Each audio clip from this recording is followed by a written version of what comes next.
Bienvenidos. Bienvenidos. Welcome everybody. Willkommen. Benvenuti. This is Christian Podcast in English. Speak English. In English, speak English.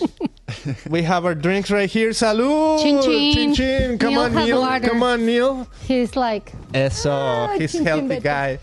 Okay. We got Coach Neil Massaro. Let me put it right here on the... Where is it? House of David. Oh, there we go. Coach Neil Massaro, welcome to the show. How you doing today? I'm doing good. I'm so excited. Okay, so good. Okay, so you are our son's track coach. Yes, I right am. now, and Track you and were cross country. his former cross country. I mean, I guess you will be this year too again, right? But right now you're in the track season. Yeah. Yeah. So that's so cross cool. country. And he loves you. You know, our son loves you. And he was kind of like looking forward to have this episode with you. Like, it's almost like he's here, you know, because he wanted this for this to happen so much that I feel like he's going to be watching. But I think he appreciates you so much that we're like, we got to have Neil on the show. Yeah. I get to know your story a little bit. So anyways, how you feeling today? Maybe, you know, tell us a little bit about who you are, what you do. Totally. Yes. I mean, first of all, I love Joseph. He posted on Strava this morning telling everyone to watch the live stream. Wow. So we'll see how many kids are not paying attention in class right now. And Oh, watching boy. the stream. Well, they're not supposed to have cell phones, right? So where could they watch the live stream? Well, maybe if you can get on Christian podcasts on their iPads. Ah, okay. I see. Who Okay. knows? Who knows? Yeah. kids, behave. Yeah. Go back. Yeah, pay attention. I'm not there till 11 though, so I can't discipline. Yes. But yeah, I work at Pacifica Christian. I'm the cross country track coach. It's been super fun. It's been a huge blessing to coach Joseph and the rest of them. I was just thinking, technically, on the down low, I committed to see the class of 2027 graduate. That was my coaching commitment.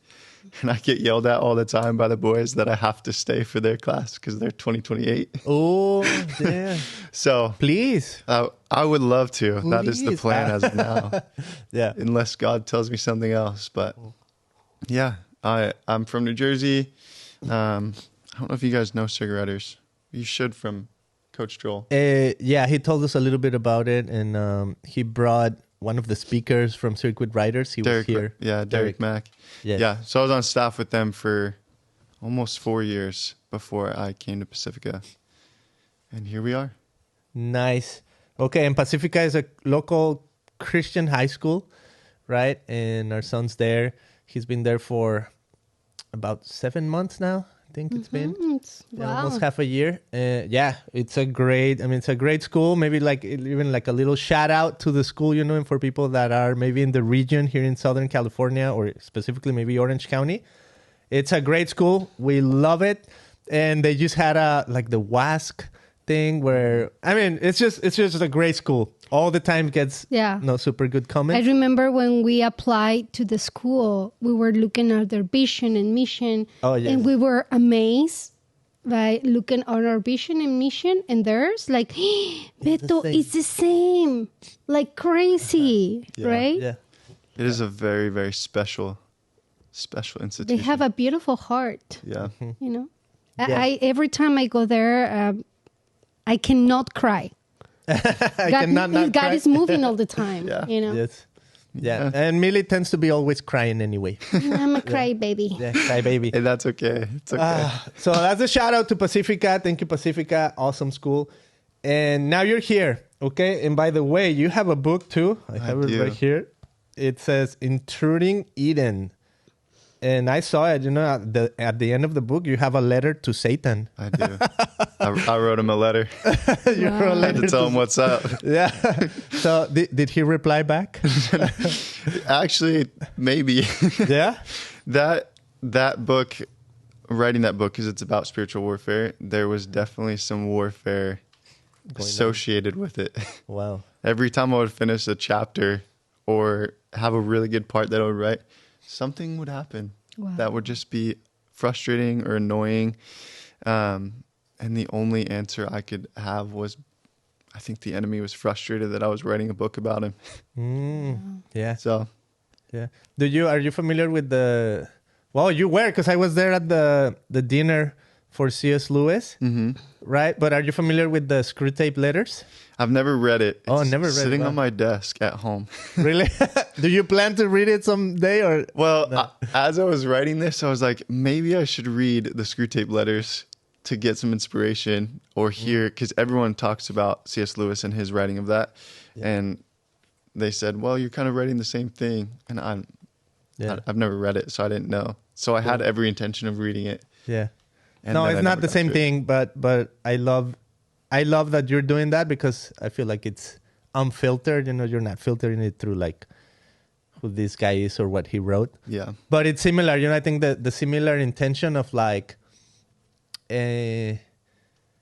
it's not talking to Satan, right? But maybe having a perspective like, how does Satan think? Like, how does he tempt us, right? And I think there's some of that in the Bible for sure. So I think it's a valid point. You know, and even like if you read it as a Christian, you might notice some of the strategies of the enemy. So I think that's kind of like what I glanced over your book because I only had it since last night, right? So I haven't even been able, but it's pretty short. So I would say, you know, it's for sure readable in maybe like even one sitting. Yeah. So that's cool. Where is it available, by the way? It is available on Amazon. So you It can get is? it solely on Amazon.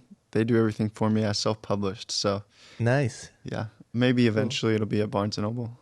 My other book. This is my second book, actually. Oh, wow. So that book is available Amazon, thrift books, kind of everywhere. Yeah. But this one right now is just Amazon. And how old are you, Neil? Because here, it makes you sound like you're already in your 40s or something. I'm like, no, that can't be. You know? I'm 40 at heart, but realistically, Also- I'm 24. You're I'm an 24? old soul. Okay. Because here you say when I was in my early 20s, I'm like, that's what I thought. You know, isn't he like 23? Like, is Yeah, he it's a 29? It's a trick. It's a trick. What I really meant was last year, 2 years ago. But nobody knows that reading it. Yeah. Okay, that's funny. And you're from New Jersey. So how long did you live there? I was born and raised there, so I didn't move. I moved out here in 2019. So Oh, okay. I was in New Jersey my entire life. My whole family's still there. Wow. It was a huge moving across the country, and my whole family's still there. Yeah. But I felt like that's what God was asking of me. Moved out here and did a DTS, which is a discipleship training school through YWAM with circuit riders. And I've been out here ever since. Wow, since 2019. Yeah. Cool. And what a journey, eh? So we're going to discuss 3 main topics today, which is where have you seen God in?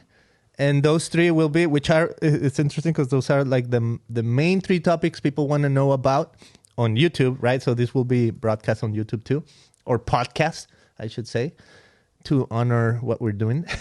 Yeah. So the podcast will be on YouTube, but we want to focus on where have you seen God in your finances? Where have you seen God in your health? And maybe this could even include mental health. Like I know you went through like some hardships lately. You know, you had a friend who passed. So I don't know how much you want to talk about that, but just where have you seen God in your health?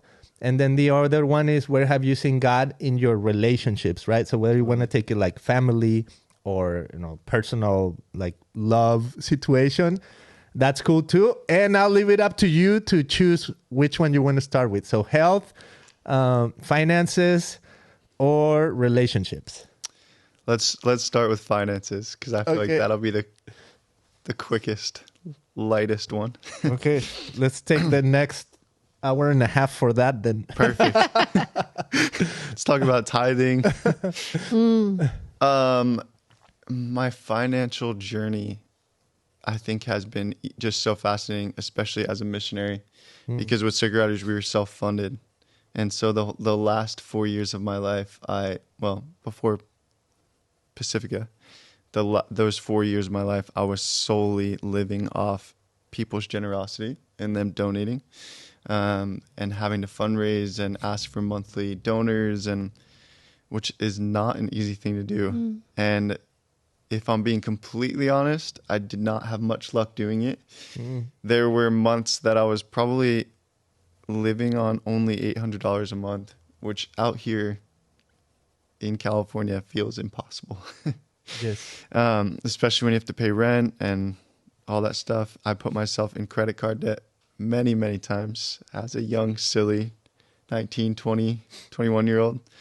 But I've also, in the midst of it, seen God be so generous through it all. There was one moment when I was about to leave for a 3-month tour with Cigar Riders, and I was considering not going because I was in so much debt. I had barely any money, and I just prayed and asked God. I said, would you clear my debt? Would you give me the exact amount I need? What does that look like? And there was one night I was talking to someone that I really barely know. And then that next morning he showed up to our office, handing me an envelope with, it was a little bit more than I needed. Wow.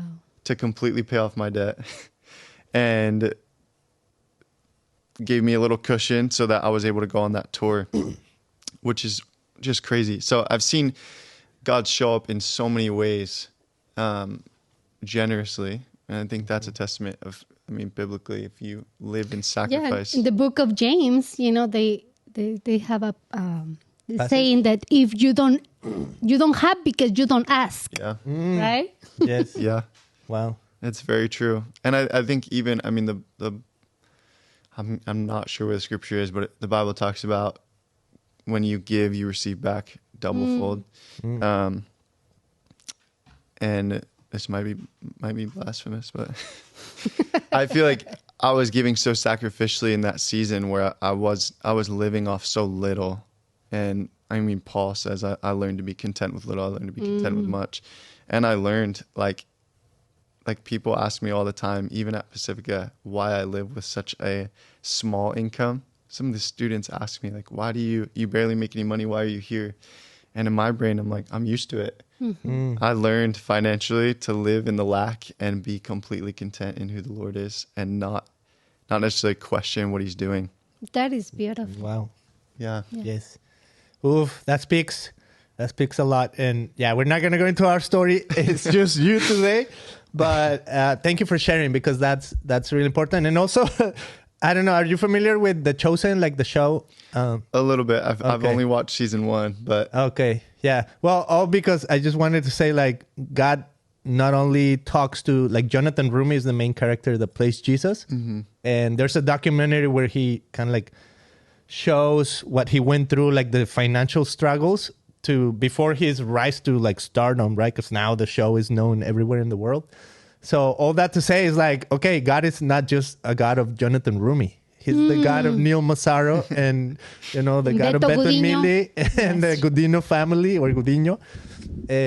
So yeah, that's cool. So thank you for sharing that. Okay. Yeah. What's the next one? Well, I'm going to say this real quick about money. Yeah. Is that it's funny because one of the students gave a chapel talk yesterday on the rich young ruler and giving up all his possessions. And that was a hard thing for him to do. And I think what I've noticed, especially in my life over the last couple years, is that money and finances can feel so safe and feel like this level of a cushion. And I think what we have to remember is not idolize it. 'Cause I'm thinking back to his chapel talk yesterday, is not idle your riches and not idle finances, but actually really trust in the Lord throughout your life. I've had to do that throughout Cigar Riders, and even now. There's moments even now that financially it's scary out here. But learning that that's not my area of safety. My area of safety is in the Lord, and he's the sustainer, he's the provider. So yeah, he is. Yeah. That's so good. Yeah. And oh man, yeah, it's so powerful. What was I gonna say? Well, I forgot. But okay, which one is next? Which one do you want to move on to? Health or relationships? Let's do relationships. Okay. Saving health for last. Where have you seen God move in your relationships? By the way, do you have a significant other at this point? Has there been one? There has been one in the past, but I don't get paid enough to go on dates. Okay. No, I'm just kidding. That's good. That has been a journey in and of itself. I trust the Lord will send the right person in the right timing. Yeah. You're not going to impress her with money. Yeah, that's very true. Just talked about that. No, that's very true. No one right now. It has been a season of singleness, and honestly, it's been a blessing because we'll talk about more. I mean, mental health and physical health side, that was a part of that. I was in a relationship that it was not the right timing in the state that I was in. But relationships, I mean, man, we could go so many directions with this. Yeah. You talk about friendships, mentors, all that stuff. I think I formed so many lifelong friendships in Circuit Riders and doing missions with some of those people. There were so many fruitful friendships. And it's been an interesting journey transitioning out of that, because now it's going to be more on the vulnerable side, but I'm in a state of life where my life is kind of consumed by coaching and work. I'm not super plugged into church. I'm not in the missional community anymore. So I have a very small circle of people, which when I think about the Bible, so did Jesus. But at the same time, I know there's room to grow because we were designed as relational beings to be in community. So I feel like that's an area of growth in my life that I'm seeking after. But I think I can confidently say I wouldn't be who I am or where I am in this season of my life, the kind of man that I am, if it wasn't for the friends that have stuck by my side and also the mentors who have sacrificially given time and invested in my life in just a real honest way. There's one in particular, one mentor in particular. His name is Jake, and I would not be who I am if it was not for that guy. How?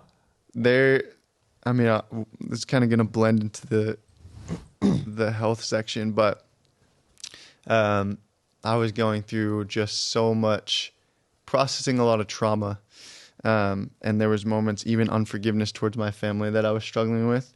And I remember we would meet in his garage, and we would sorry. Like unforgiveness for what?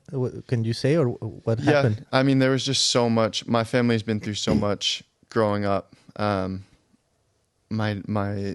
just run through a little glimpse of almost every form. I'll say this lightly, but almost every form of abuse was present in my home or happening around me, and or sometimes even to me. Little things like watching my brother struggle with drug abuse, or another brother struggle with alcohol abuse, or uncle struggle with alcohol abuse. My brother was super violent growing up. My dad was super angry.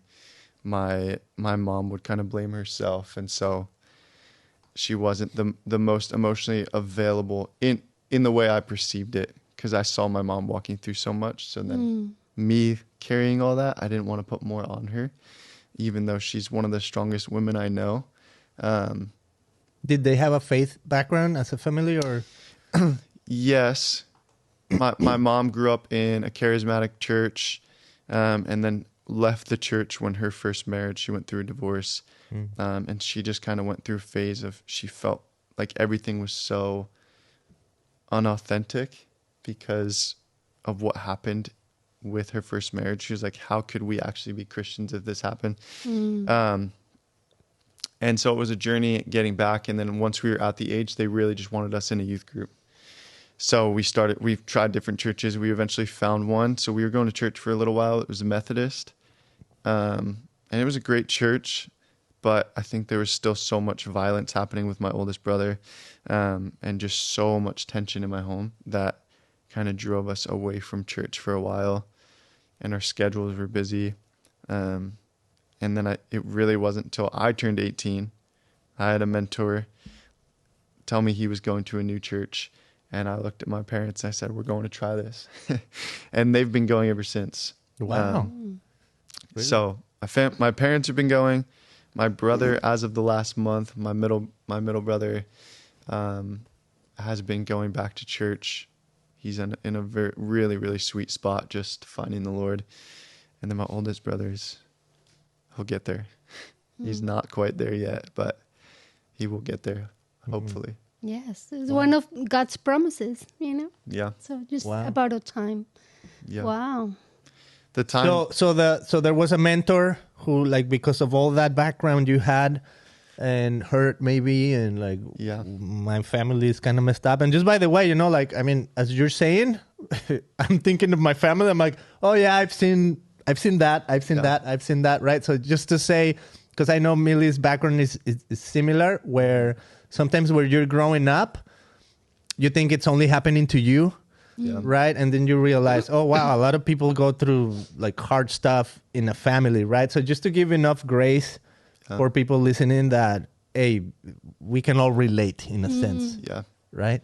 So, yeah, tell us about this mentor comes in and you have this just baggage, maybe. Totally. Yeah. I think there was different moments where certain things would surface. I remember even Coach Joel, going on a car ride with him one day, just because I was just going through it. And then he just got to speak to me and kind of just confirm that he was there. But so there's little moments like that where an older male figure in my life has come alongside. But this mentor in particular in this season, I was just, so much of that was surfacing from my family.